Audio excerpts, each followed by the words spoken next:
Welcome back to Aliens and Angels podcast. This is our weekly live Q&A community chat, and today I'm pleased to bring you another interesting topic for discussion, ET and astral contact. I have a special guest coming on the show today, Don Rogers from March 4th Productions. So have you ever considered that ET astral contact is possible even when we're using CE5 protocols? According to my own experiences and those of other ET contactees, we can contact ET interdimensionally, and this is also known as astral projection and transdimensional travel. Join our weekly discussion and become part of the conversation. Please post your questions and your comments during this live chat. And you are welcome to join our Facebook group called Aliens and Angels. All of the links are featured below in the description. Check me out, subscribe to my channels, leave me a comment, like my videos, and share my content with your friends. So very excited to bring on our guest today, Don Rogers. Hi, Don. How you doing? Hi, Karen. I'm great. Thanks for having me on. I think this is going to be a fun discussion. Yeah, I think it is too. I recently had on my other show, the Quantum Guide show, Jimmy Blanchette, and he has a big antenna, and he digitizes requests and sends it out on his antenna, and he bounces a signal off the moon and sometimes off the sun to contact ET.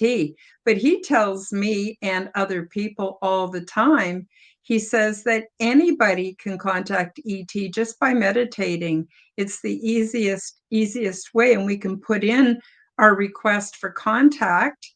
And so I thought I would ask you, Don, since you've had a lot of contact, not just in this timeline, but possibly other timelines, and yours is interdimensional, as is my ET contact. And I wondered if you want to just start off by telling people a little bit about how that started for you. And I know in the beginning it's kind of confusing. What the hell's going on? It seems to be happening in the future. Anyway, I just wonder if you want to talk a little bit to the audience about your experiences. One of the ones that most comes to mind when it's in regards to this subject is one that I recount. It was kind of astral contact and in real life contact. I was actually going to pick up Canadian Spinja the one day because I had the vehicle and she was at work. And I drove past a section of road that I do all the time. And we're in the flatlands of Alberta. There's not much to look at and there's not much around. Just as I was driving in the driver's side, just around where my window would be, I saw a chrome glint. And the thing that always struck me as funny about this is you would think your reaction would be, what's that? And I remember thinking the last thing before I get to the next part, I didn't think, what's that? I went, not again. And then there was a disruption and I was about 2 minutes up the road and all of a sudden at my turn that should have been about 2 or 3 miles down the road. Like I had to startle myself and make my turn because I looked at the thing, thought, not again, and then I was suddenly at my turn. So my day just proceeded on. I was kind of seeing stars for a minute after I made my way down the road, but that was fine. I went and picked up my now wife, Canadian Spinja, and we carried on about her day.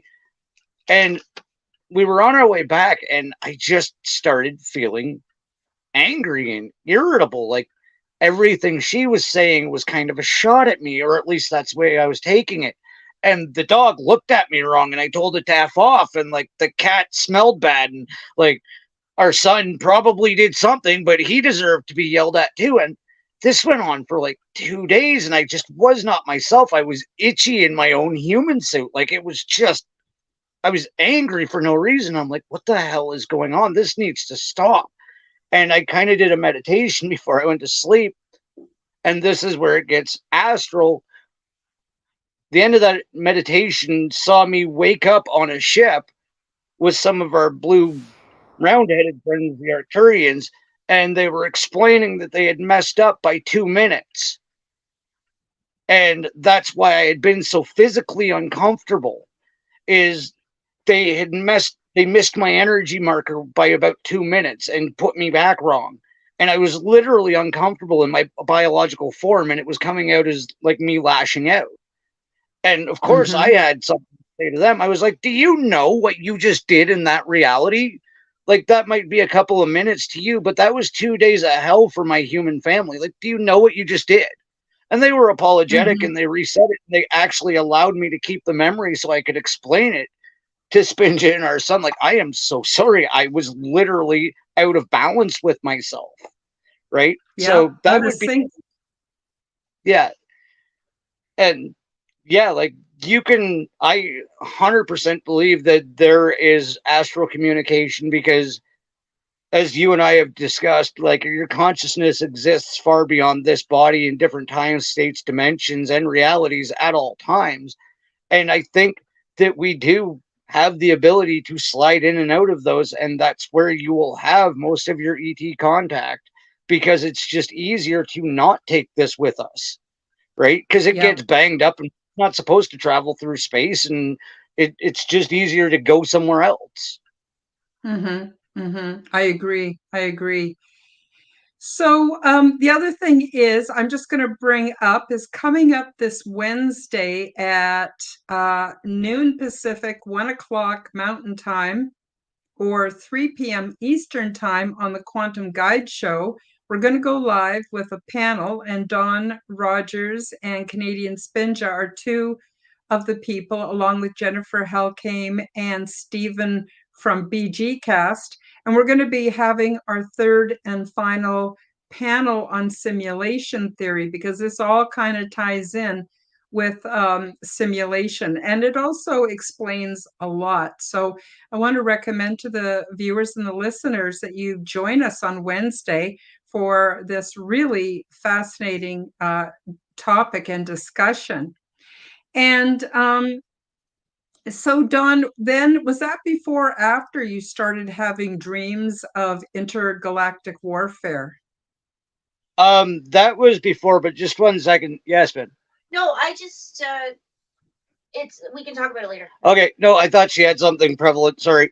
But no, the SFP thing happened in October, September of last year. I always get the dates. I'm horrible with time, so I openly admit sometimes when it was October. Sometimes when I tell a story, I can't get my dates right. It could be 3 months ago and it was actually 3 years ago. Who knows?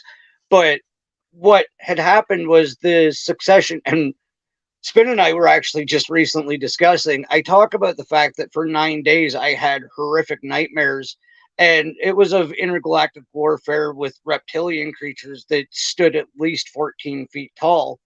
And like I was dying dozens and dozens. Like I think I remember one night was like 40 something times that I experienced death.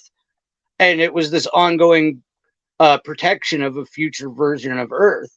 But what Spin and I recently just recovered out of our own memories is there was about a 6 to 8 month period where it was dangerous to sleep next to me, right? She couldn't get within like 6 inches of me, much less touch me, because I was waking up in battle mode. Like I was like, I will wake up swinging because I was still there. Because like, if you're woken up suddenly in this reality from a transdimensional experience, there's a phase shift. There's a settling that you have to have.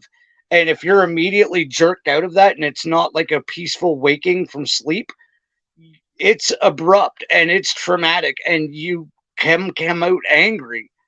because you don't know where you are. You don't know who you are. There's a Yeah. tenth of a second when I'm jolted out of a sleep where I have to figure out which one I am. Mm-hmm. And like this is ongoing. Spin and I have actually been discussing, like, I don't so much think I even dream anymore as have experiences in my other stages of consciousness, because I literally shut off here and wake up somewhere else. Yeah. My consciousness never rests. And what really pushed that for me is, like, I remember dreaming, and when I used to dream, it was almost like I was observing. But now when I go to sleep, this body goes to sleep, I wake up somewhere else as first person, right? I'm always the main character, even though I'm not me. It's not like Mm-hmm. I'm watching anymore. It's always a different experience of myself, like my Yep. consciousness in a different reality. Yeah, I have that too. So the similarities between my experiences and yours are very interesting. So, for instance, while I am doing transdimensional travel, for lack of a better word, it's a very physical experience. It's not like an observer watching. Now, a lot of people, when they talk about astral projection, it's very much like being an observer who is watching or seeing other things. And that's why I think it's actually part of the same package as remote viewing. Transdimensional is a little different. I think it's the next step after remote viewing and just spontaneous perceiving or knowing, and after actual astral projection, because it takes on a very physical, we go into another mode of being. And for me, it was very crazy making in the beginning, because I thought I was losing my mind, because sometimes I didn't know whether I was here or whether I was there, whether I was myself or whether I was someone else. Like, it sounds like mental illness, but it's not. In fact, I've never been more together mentally and emotionally in my whole life as since I started having these experiences. But I had to sort that out. And then the other thing is there's a time differential.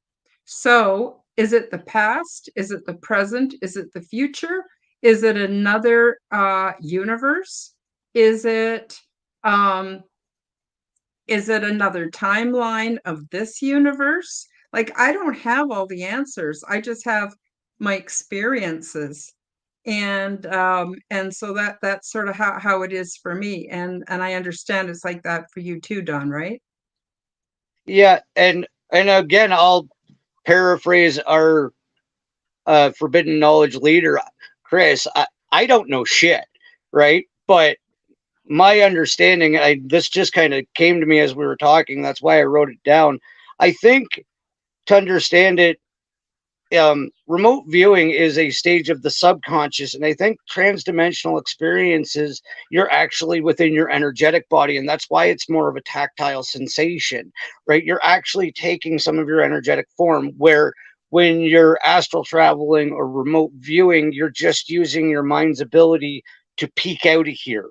You're not actually going, right? Mm-hmm.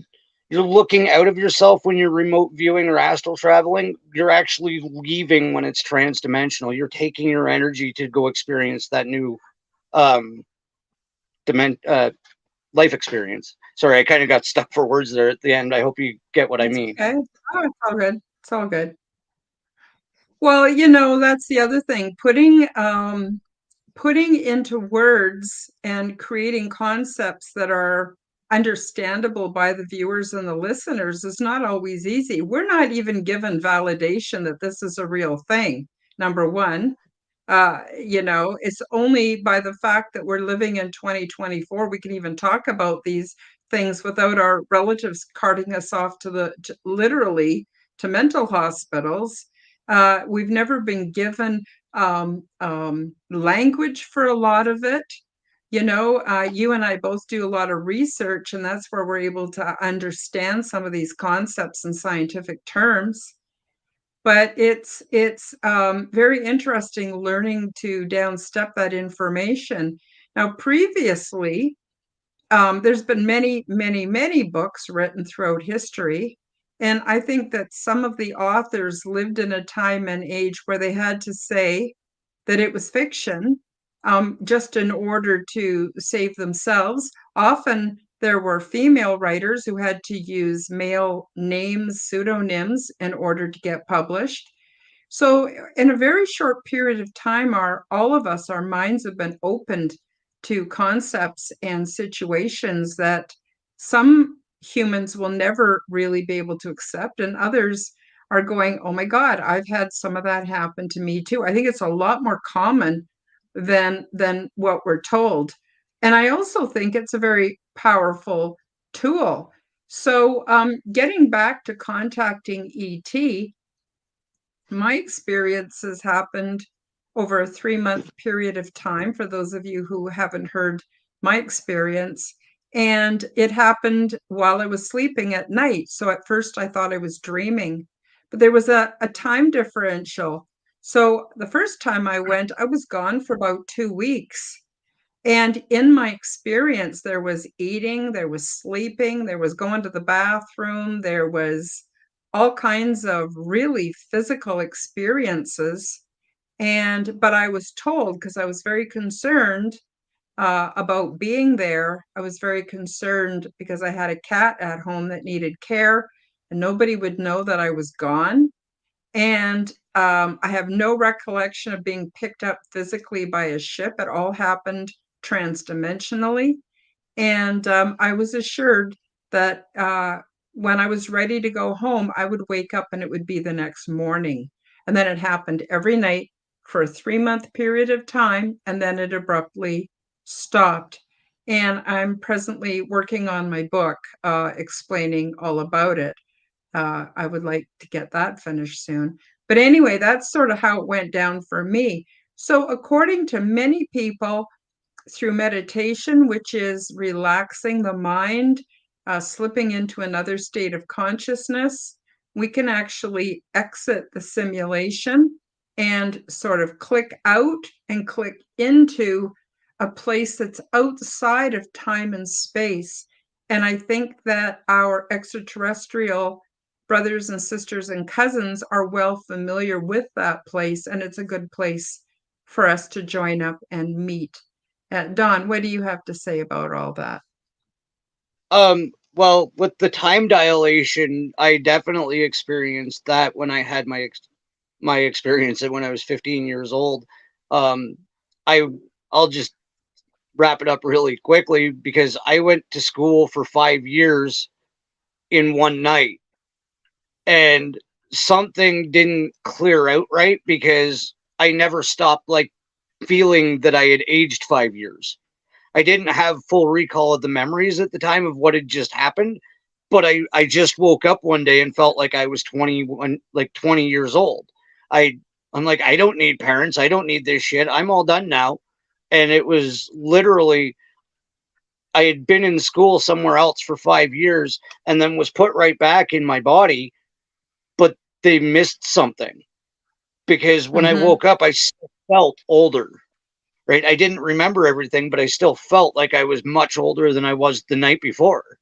And it was this very Yeah, bizarre yeah, sensation of where did yeah. the last 5 years? Yeah. Our consciousness remembers it all as one succinct timeline. So our regular three-dimensional life here and the time we're away get sort of stitched in. And we do feel older. I just want to put up a comment here by Jason H. He says, when astral projection, do you travel from your original spot, or can you just appear somewhere right away? So I'm guessing you just appear right away. But what do you think, Don? Well, when I went on Robert Khalil's Typical Skeptic, when I first started figuring out how all of this stuff works, I did a really deep meditation. I was trying to astral project, and I ended up falling asleep. And what ended up happening is I just kept kind of blinking into the places that I wanted to see. And when I woke Mm-hmm. up, I knew where they all were. right? Because I had been there, I'd been there, I'd been there, I'd been there, I'd been there, right? What I had asked is like, okay, I need to see why this is even useful. Show me some military bases. And I literally woke up the next day and pulled out Google Maps, and I'm Yes. like, there's one, there's one, there's one, there's one, because I had just been there the night before. So no, it was literally like it was just flashes in my sleep of these locations. I would look around, know where I was, get an idea of it geographically, and on to the next one. And that was I my remember biggest that. that was my I remember biggest that experience. show. Yeah, Sorry, I it won't keep it interrupting you. no, it was an exciting experience, and it was bizarre because I actually ended it with divulging the location of a Space Force base and being able to pull up a website that I shouldn't have known where to find. I didn't dare enter it because it was for Space Force employees, but it was just I woke up and knew stuff from World War II right up to Space Force because I asked for a reason why I was able to do this. Right. So it is more of a sleeping, you're not physically there and you just kind of wake up somewhere. That's my best I explanation. agree. I agree. It's the same for me. So, for instance, one time um, I went to sleep, and I know the difference between dreaming and transdimensional experiences. With dreaming, they don't. There's no logical sequence of events. Things are kind of overlapping. They don't make a lot of sense. There's no continuity to what's going on. The experiences are very fleeting. But with transdimensional, no, they're very real, and I'm fully conscious, absolutely fully conscious. So one time I just appeared in a sports car, a white sports car with the roof down. I'm driving along, and I'm looked down, and I'm wearing white jeans. And I look in the rear view mirror, and I'm actually a guy. So, like, I have no idea how all of this works. And I was on my way to my apartment. I had my keys. I was looking for the room number. Like, it was really, really bizarre. Another time I was at a restaurant. I was a woman. I was aware that I was a woman. I was on actually a blind date. I went to the washroom. I looked in the mirror to check my hair, and I was a woman of color, and I had this dark, ringlety, curly hair. And I was quite surprised. I kind of went, wow, okay. And I'm just going to go with the flow. I have no idea what the script is or what's going to happen next. And I think this is very much tied into what's very well documented through the Monroe Institute. And Don, maybe you want to talk a little bit about how there is government websites that verify this information. We are perfectly capable of clicking out of the simulation or out of the 3D reality and clicking into a place where there is no time and space. And I don't know exactly how it works, but it's sure interesting. I just want to check this one comment by Jason before we move on, before I turn it over to you, Don. He says, that's kind of how I assumed it would be, although it would be cool to Superman to a location. Well, I agree. I think once we get a better control over what's happening, first it starts with recognizing we're not crazy and we're not dreaming. And then when we give ourselves over to our being conscious during these experiences, then I think that we do have more control over the scenario. I'm looking for ways to become conscious while I'm transdimensional, and somehow seeing if I can bring back something to validate that I was there, because so far I've not been able to physically transport a stone or a flower or anything to bring it back. Anyway, I'll turn it over to you, Don. Before we get ahead, one of the ones that I wanted to share as well is I've actually had one, and it's funny because I'll get there. I was myself, but it was in a reality where Spinja and I were already on the farm, right? So I don't know if this is ahead, behind, beside where this took place, but I was there for several weeks. And then I woke up back here and I was like, oh, what the hell? Like, no, I was there. I like that one. I want to be there. And it was so real. Like, we were there. We had our house. We had everything we wanted. We were living the life that we've talked to you about and talked about on shows, we were already there. And I was doing the physical work. I had splinters in my hands. My hands were sore for working with power. Like, I was experiencing it. My back hurt. It, and then I woke up back here and I was like, what the hell? That's not, no, I want to go back. Like, that's not okay. So, like, I've actually had experiences of my own life, just in different versions of it. Yeah. Like, So that was one of the even most. ties. So Yeah, I was going to say go that ahead. also ties into the many worlds theory where we can switch places. You know what I mean? It's already happened there. It's coming in the future here. It's hard to say. Sorry, I didn't mean to cut Yeah. you off, Don. No, it actually does tie in. And I'm sorry, I got wiped. Where did you want to go after this? Because I Oh, I completely got. wanted you to bring out that what we're talking about and Oh, is found on the website for the Monroe Institute, but there's also government websites that actually address this very, very same thing, proving that it's a real thing. This is not just shit we're pulling out of our butts. yeah. No, you can actually go and they're already following you, so you may as well just do it. You can actually go onto the CIA reading room and pull up anything you want. They actually have a version of a Google search right in the reading room. And a lot of the times it comes as a download. Sometimes it's blacked out stuff, and other times it's all of the stuff. But astral projection, holographic matrix, all of these things are covered in CIA now declassified files, and they're open for your reading, but they don't really go out and shout it from the rooftops that any Tom, Dick, and Harry can go read everything that they've been investigating since the 50s. But yeah, you can just go onto the CIA reading room and look up everything about astral projection. Oh, they even have devices and patents and all of this stuff that they've been attempting. It's actually Mhm. what led me down to my explanation of the holographic matrix was their investigation of being able to code data onto DNA. And I was like, well, why? Well, because we're the projectors. Every one of our bodies can store up 13.5 billion years worth of data.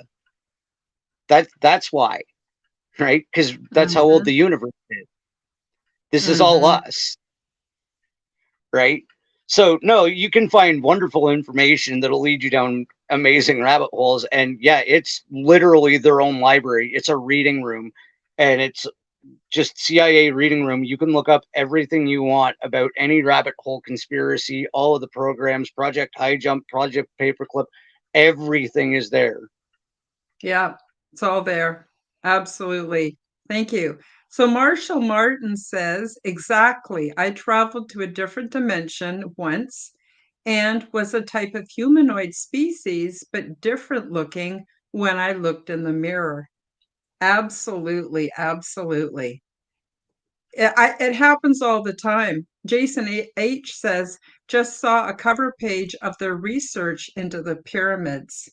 Yeah, yeah, there is a lot of really cool stuff that you can find if you do a research. Another thing I wanted to say is the show The Matrix, at least the first one. I don't know about the last one, which was made me a little uncomfortable, but I think it's a documentary. I really, really do. And it's not fun to once you leave your socialized programming and you become aware of what's really going on in the world. I won't get too much into conspiracy here, but it's very uncomfortable. Even your foods you can't eat the way you used to eat. Everything is changes and everything is different, especially during the adjustment period. But much the way Neo gets to that point where he says he takes off like Superman because he's no longer bound by the rules that are stopping him from doing all these amazing things. And Dawn, you and I were talking about the flea circus. You want to talk about the flea circus? This is a real thing. You can also research this. This is absolutely real. It was really popular in the early 1900s, and how they trained the fleas to be in these flea circuses, because it's the same thing. We're talking about the very same thing, except it's Yeah. us that have been programmed, rather than the fleas. Yeah. So the basic principle is if you can catch or hatch a certain amount of fleas in a jar and you put a lid on that jar and you leave those fleas in there, I think it's 2 to 3 weeks, the fleas will actually become accustomed to only jumping so high. They become trained. They have a perceived construct of like, this is their reality. This is all they can ever do. They can only bounce the side. This is the most success they're ever going to get out of life. Now, if you take that jar and flip it upside down after a couple of weeks and just leave the fleas without the jar and the lid, they'll only jump that high. They will not jump out of the form of the jar because they've been programmed by a perceived construct, right? It's not even there. We don't have to do it this way. You don't have to just jump up and down. You can look to the left. You can look to the right. You can even go sideways if you want to fly away, right? You can get out of the jar. You can get out of the flea circus because it's all just training, right? Spin and I are literally talking about changing the paradigm of her employment. And at first, what she perceived is self-pity because she doesn't want to go into a city anymore actually turns out to be more beneficial for us, her employers, and everybody involved. So we're perceived to think, oh, I only want out because I feel bad about this. No. Getting out can actually make everybody's life better because you can show them what can be done outside of the construct. And it's exactly what Spin's attempting to do. So no, it's a real world concept that affects everybody. You have to be able to look outside of your own little flea circus. Absolutely. And so I just further to the training of the fleas, some of them were kept in little boxes so they couldn't stray to the left more than a certain distance, or they couldn't stray to the right more than a certain distance. And once they were trained, then they would glue little harnesses to them, and they would do these little flea circuses, and you'd pay a nickel and you'd get to go in and see these trained fleas. Well, the funny thing about it, well, not funny, ha, but the funny thing about it is the next generation of fleas were also programmed, and the next generation, the grandchildren, were also programmed. So that's happened to us. And we've been taught we can only do this, that, and the next thing. And there's nobody telling us, no, bullshit, we can do all kinds of amazing things. And that's why Dawn and I have our channels and do our shows, and Canadian Spinja and many other people. We're telling people, no, we're capable of doing so much more than we ever dreamed possible. But we have to overcome learned helplessness, and we have to overcome these barriers. And so this is also true for contacting ET. I just want to take a couple comments. Jason H says, in regard to how he saw a cover page with the research into the pyramids, and he always wanted to visit one. And then he also says, I know you can train a bee to protect you. Oh, absolutely. So my advice to Jason H is to practice going there interdimensionally, astrally. Just start having the desire to go there, and then spending time away from distractions where you can relax your mind and your body and let your soul transport you there. I think that's the quickest way of doing it. Don, what were you going to say? Just for him, one of the ways I actually first set off the ability to astral travel and whatever it was, Chris Clark Cagley's pineal meditation and Wim Hof breathing, and it's a DMT release, Wim Hof breathing with pineal meditation, kicks it off just as well as magic mushrooms, right? You can get things going if you're doing it right. So that's just my personal advice. Oh, Jason says, I meant visit a flea circus, but pyramids would be cool too.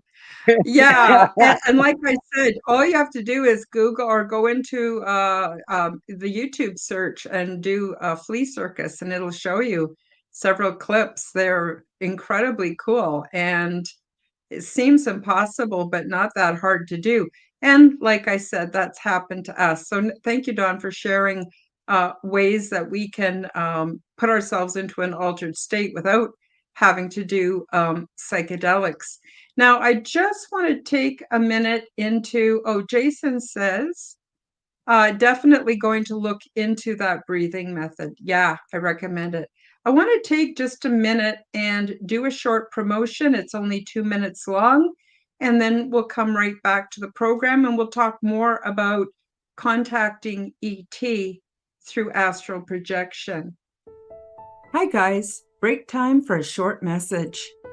YouTube will not monetize me, so if you enjoy my content and want to support my efforts, help me to cover my expenses by visiting my shop to buy yourself a beautiful orgone generator.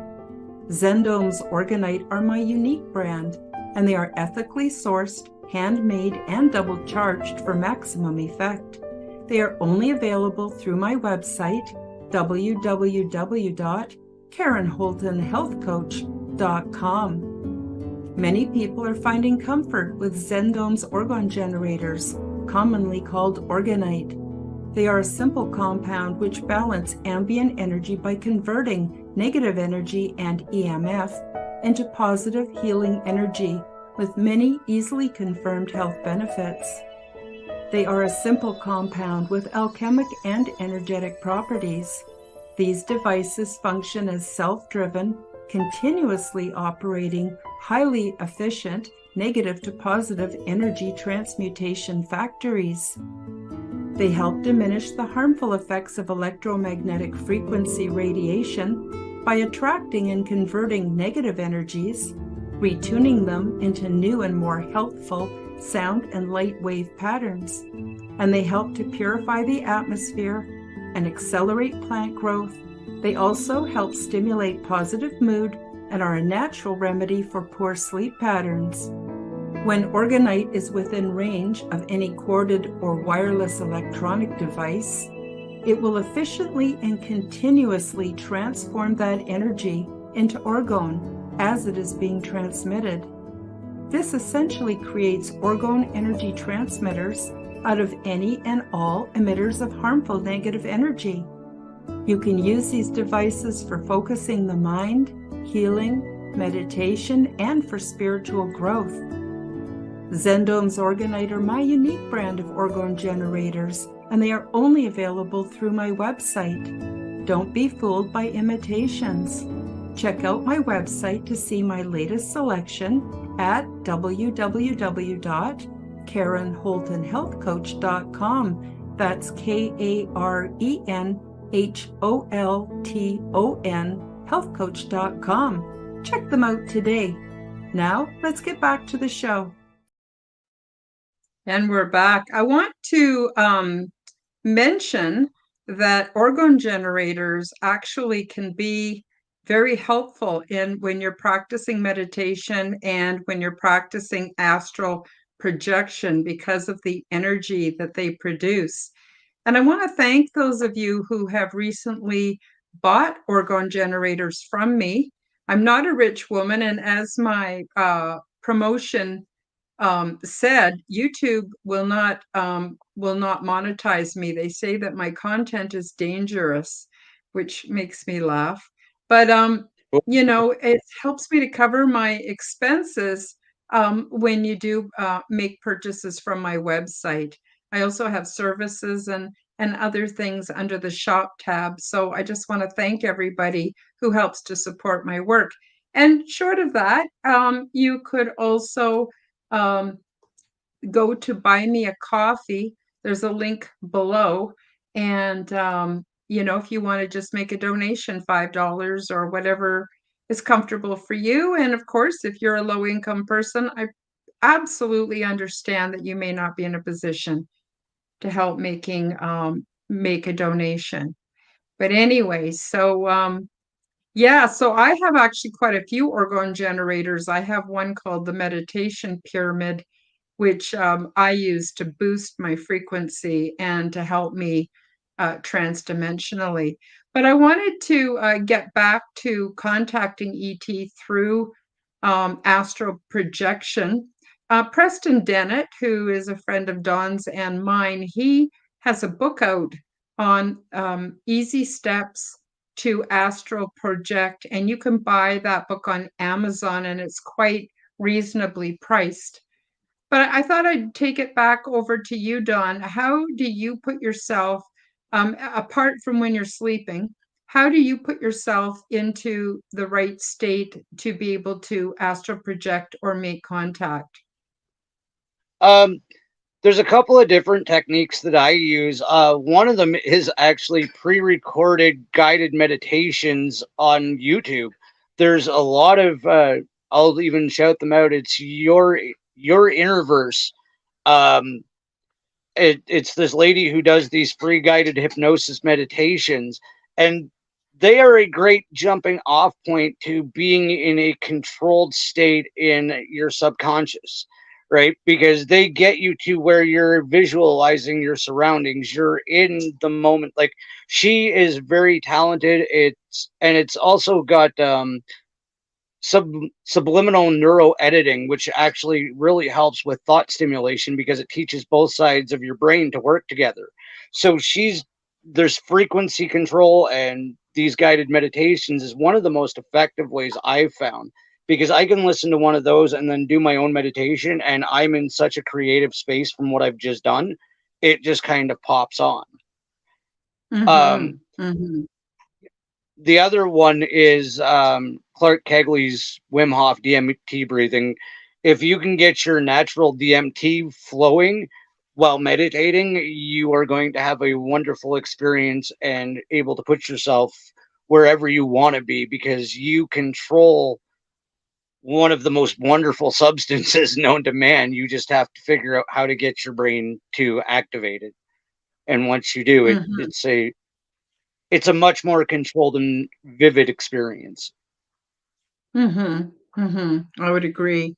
Now, another thing that I think is important is we've all heard horror stories of people who have had negative experiences with ET.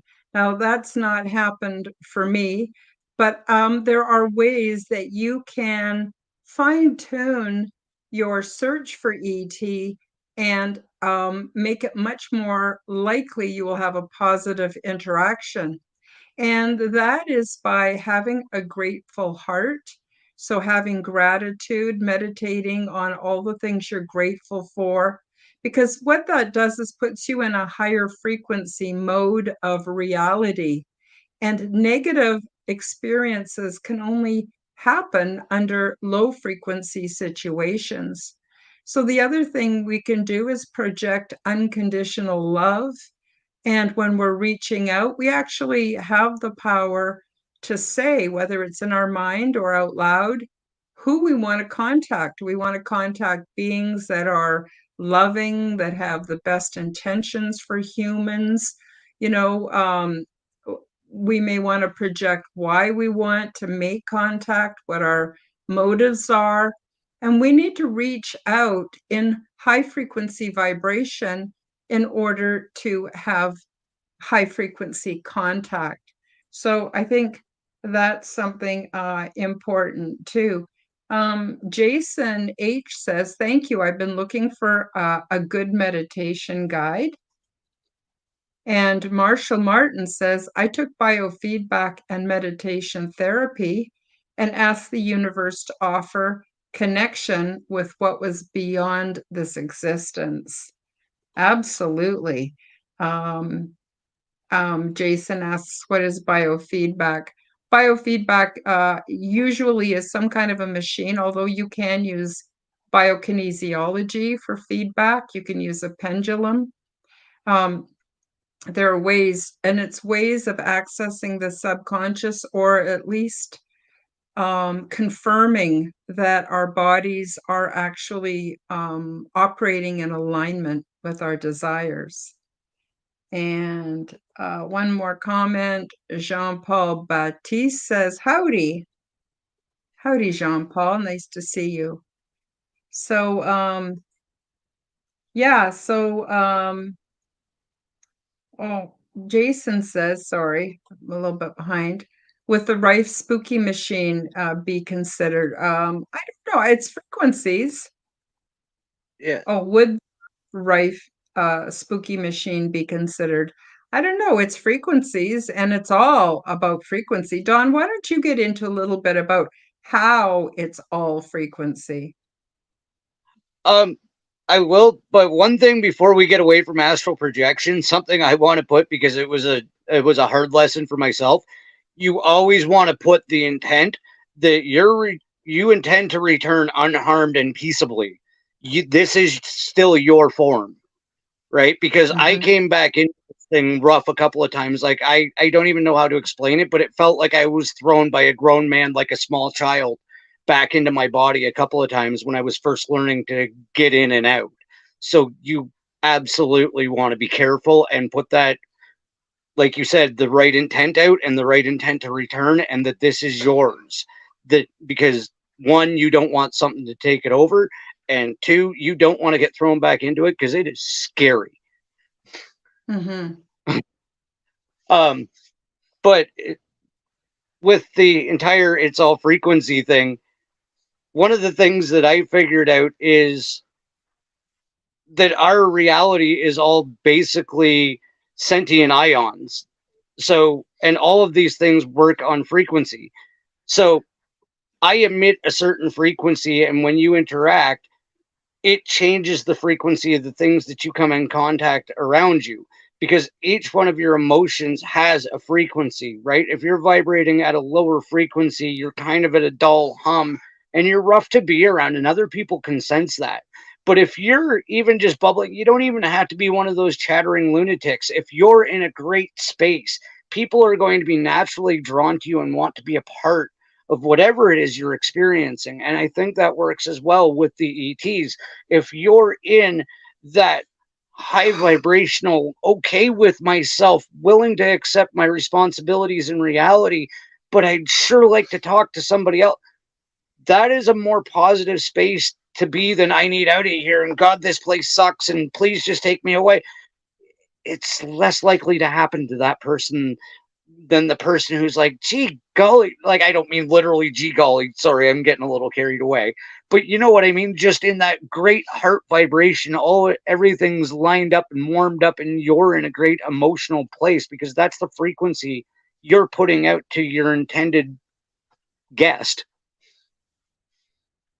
Mm-hmm. Mm-hmm. Yep, And I agree.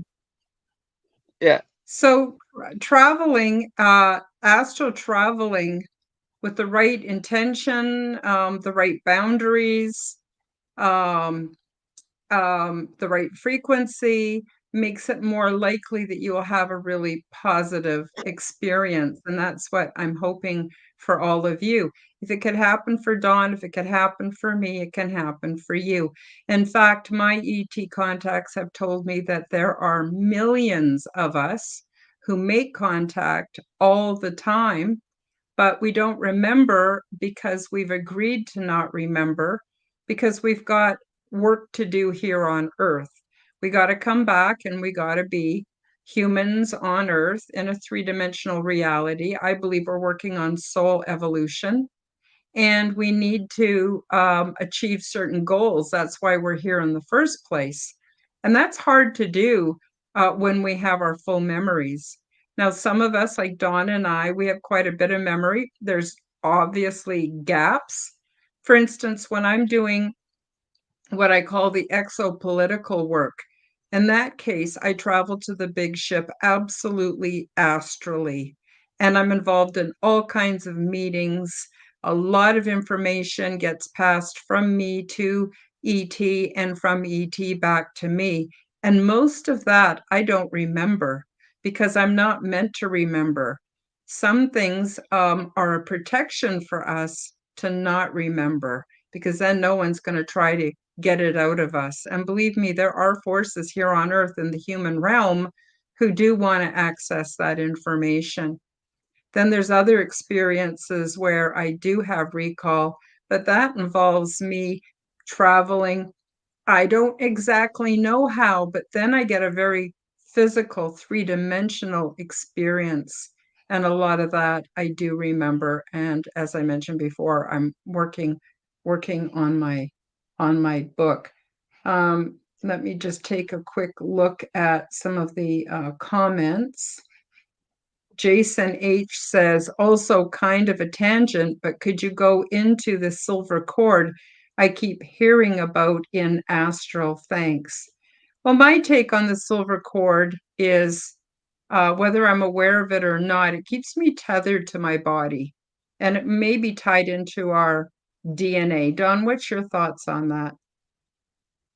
It's pretty well the same, and it's actually something Spinja taught me about when I started messing with this and was having my rough landing. She's like, "Are you paying attention to this?" I'm like, "What the hell is that?" And she was the one who cued me into, it's kind of like a safety harness on a roofer, right? You're always it you're gonna come back to base and you're gonna be okay, right? Because if you have that, it's almost in this reality, a lot of times we get suckered in with implied consent, but we also forget that this is a balanced system. So we have an ability to have implied intent.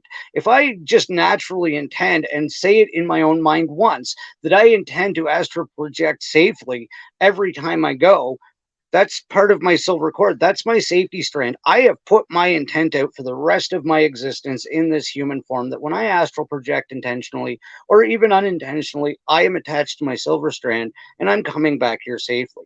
That's implied intent. And we're allowed to do that too. And that is a huge safety net that not a lot of people realize is is actually available to us. To every Mm-hmm. con that the system uses against us, there is a pro. We just have to find it because that's the stuff that's hidden from us. Mm-hmm. Yep, I would agree Uh, with that too. I just wanted to highlight Jean-Paul Baptiste says it's all memories.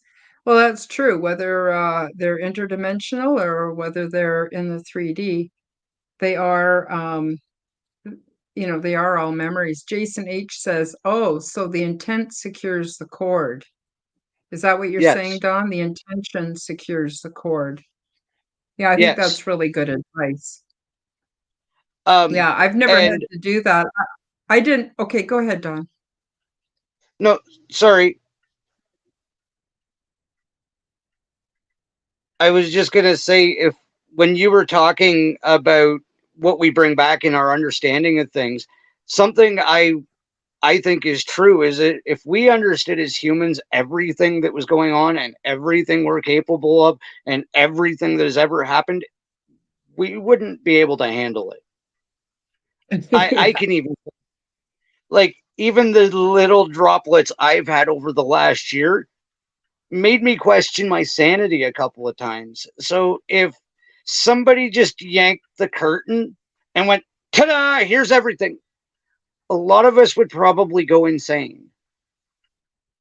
Yeah, it's too much. It's just too much, Yeah. and even those of us who do have our memories, we don't necessarily remember every detail because it's just too much information. Those of us who've had downloads, we experience that as well. A download is like a spontaneous knowing. But for me and for others, sometimes it's like having a packet dropped into your brain and it unfolds over time. And it's a terrific amount of information to try to process. I have a free online course called the Quantum Health Transformation Program that was given to me in a download. It took me 2 years to unpack that information. And then it took me nearly 10 years to reprocess it till I came up with the version 3.0 that I have now.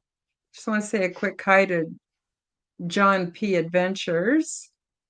Hi, John. Nice to see you. Everybody, hope you go and check out his channel. He's got some wonderful, wonderful content available. And he also says, Don, cheers. There we go. Hi, John P. Adventures. Nice to see you. So And yeah, so it's a lot. Go ahead, Dawn. I just wanted to throw in about downloads. It was funny because you actually triggered one of my most impressive ones. You asked me if I thought this was a holographic reality. I woke up the next friggin' day understanding parts of quantum physics, time dilate, like just an amazing amount of information. And it simply came from an innocent question like, hey, do you think? And the next day I understood more than I've ever learned in school. And even that's not something you can explain to most people. Like, I can't tell my sister, who's an educator, hey, Mel, I understand quantum physics now. Like, you just can't say that.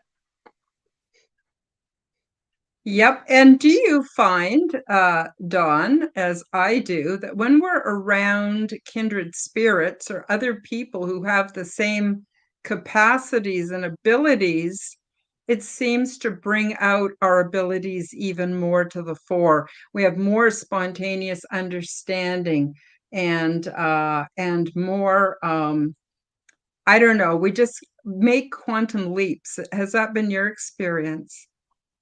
Yeah, and I actually had a podcast episode with a mutual friend, Frank Castle. We both remembered about the first 5 minutes of the show. And then we touched base the next day. I'm like, bro, I had to rewatch it. Do you remember? We ended up channeling a 90-minute episode from our higher selves, and it was just raw source information. And it basically explained spirit creator beings on an astrophysical level that I didn't understand. Like, I had to rewatch my own show to understand what I just said because it was just me Mm-hmm. and Frank raw information. And he was the same way. He's like, bro, do you know what we said yesterday? I'm like, no. He's like, okay, I gotta watch that again. I'm like, okay, me too. Right. But it was such an epic episode. So no, I absolutely, when there's energies pumping, you tie into somebody, it just starts going. Mm-hmm. Yeah. It is really cool. And, I gotta say, though, it ruins it for trying to visit with normal people. I'm not trying to put normal people down, but oh my God, I try to have a conversation with normal people and it's really boring sometimes. And you're trying to be polite and pay attention. You just want to go to sleep. And you get around people who have a higher vibrational frequency that can make those quantum leaps in their thinking and be honest about what they're experiencing. And oh my God, it's invigorating. It gives you energy, it doesn't suck your energy. So that's another reason why we do these lives every Sunday at noon so that we can all participate and um, get energized, instead of having our souls sucked dry by the mainstream news or whatever. Not that I ever watch it. So we're coming close to the end of the show, and I'm wondering, Dawn, do you want to put it in a nutshell, maybe 5 points that you want people to remember from the show today if they want to make astral contact with ET or CE5, which is human initiated contact? Yeah, absolutely. Like we were saying, I think one of the main ones is having yourself in a positive vibration because you're going to attract what you're putting out. This is actually pretty scientific. Like, it's chemistry. That's the way it works. Um, you're going to get what you put out. So definitely work on your emotional vibration and what you're trying to attract and the reasons why. Be coming from a pure place. Uh, Definitely you're going to want to work on your breathing because controlling your oxygen intake actually adds more to your blood, gets it flowing, and it actually gets you in a state of biological preparation to have these experiences. Pineal activation frequencies and meditation. I actually look up pictures of electrified brains and pictures of the pineal gland because I'm a very tactile learner. If I can think of what my pineal gland looks like, I know what I'm meditating on. I know what I'm trying to break free. I know what I'm trying to clear, right? And I would say the biggest one, if you're just trying to straight up see what you can do on your own in the astral and don't want to dabble into the psychedelics is Wim Hof breathing for DMT release. It's rough to get at first, but it's worth it. Oh, Mm-hmm. I I woke up in Yeah. October of last year, actually. Yeah, it's been a very short time, less than a year for Dawn. For me, it's been happening since about 2012, so over 10 years. So, but it's interesting because the experiences are, very, very similar in the process of how they happen for both of us. I just got a little bit of a head start. And then, to be honest with you, it wasn't until 2017 I even came out, went public, because before that I wasn't sure if I was crazy or not, because I didn't know anyone else that was talking about this stuff. It's not like it is today where you can go on YouTube and find 100 channels where they're talking about this stuff. It's become so common. uh, Jean-Paul says for him it was 2016 in Edmonton. So I'm just going to finish up with a few comments about astral projection and ET contact. And that is, be sure of your intention, be sure that you have your boundaries set up of what you will accept, what you will not accept in any realm. And um, I think it's important to have love and gratitude and really be focused on using those kind of as your spotlight to help you have the right frequency. Now, I just want to also say I have a couple of announcements before we get into where you can find Don and what he's up to. And that is that, you're very welcome, Jason. He said, thank you, Karen. Thank you, Don. Thank you for being here. We really appreciate you. So that is, we're going to have a meet and greet here in central Alberta. So those of you who are in Alberta, you may want to join us. It's going to be held on September 1st here in Red Deer, Alberta. If you're interested in coming to our meetup, this is our second meetup.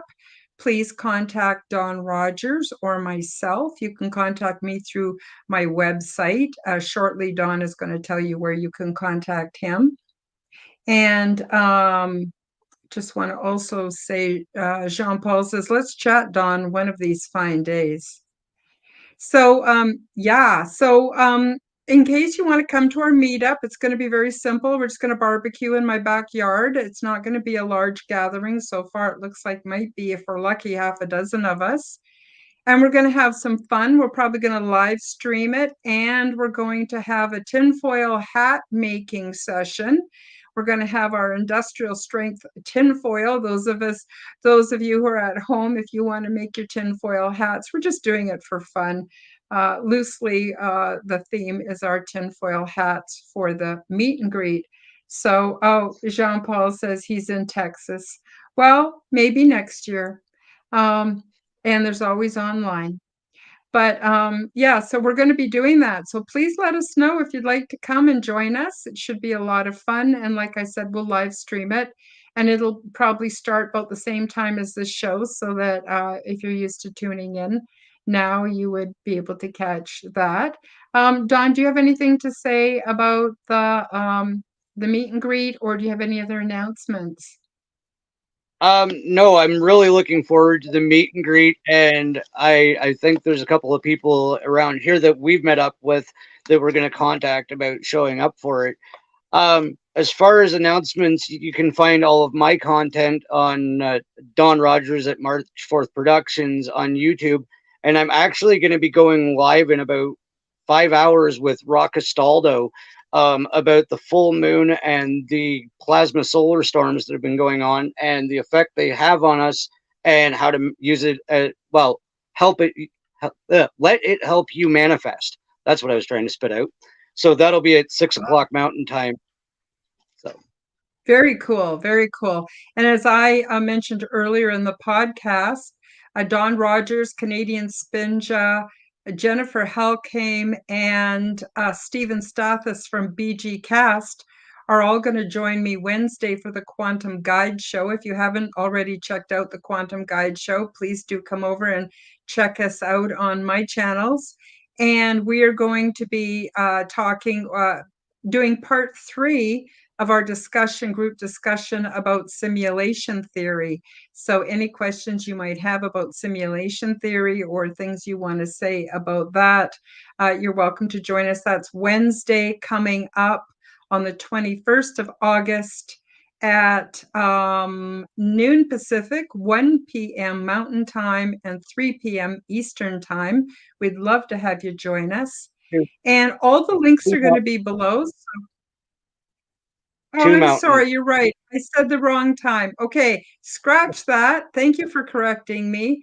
It is at 1 o'clock Pacific on Wednesday. It is at 2 o'clock Mountain Time and 4 p.m. Eastern Time on Wednesday. Thank you for catching me. We usually do the show at 1 p.m. Mountain Time, and that's why I got screwed up. So thank you for correcting me. That's really, really important that y'all come at the right time. And of course, I'll set things up so that there's a notice on YouTube. It might already be up, and then of course it'll also be streamed to Rumble. So thank you, Jean-Paul Baptiste, for your kind comments too. Thank you, everybody who's joined us today on the show. I really appreciate you all. It's been lovely having your participation. And the Wednesday show, we don't have as much time to really get into questions and community building, but the Sunday show, Aliens and Angels, is all about building community. So you're very important to all of us, and thank you so much for joining us. Any last minute comments, Dawn, before we go to the outro? No, just thank you everybody for watching, and go outside. It's cool out there. Yeah, it's kind of warm in here, but we got to enjoy the end of summer. Sad, but true. Yeah. Anyway, so I'll just say goodbye, everybody, and we'll see you Wednesday, or we'll see you next week. Thanks for joining us. Thank you for joining me for the Aliens and Angels podcast. Become the change that you wish to see in the world. Subscribe to my YouTube, Rumble, and X channels at Karen Holton TV. Click the like button, leave me a comment, and share this podcast with your friends. Check out my website at www.karenholtonhealthcoach.com to see my free resources and amazing products and services. All of the links will be in the description below. As part of the Forbidden Knowledge Network, you will also find the Quantum Guide Show with Karen Holton on all audio platforms. Until next time, keep up the good work.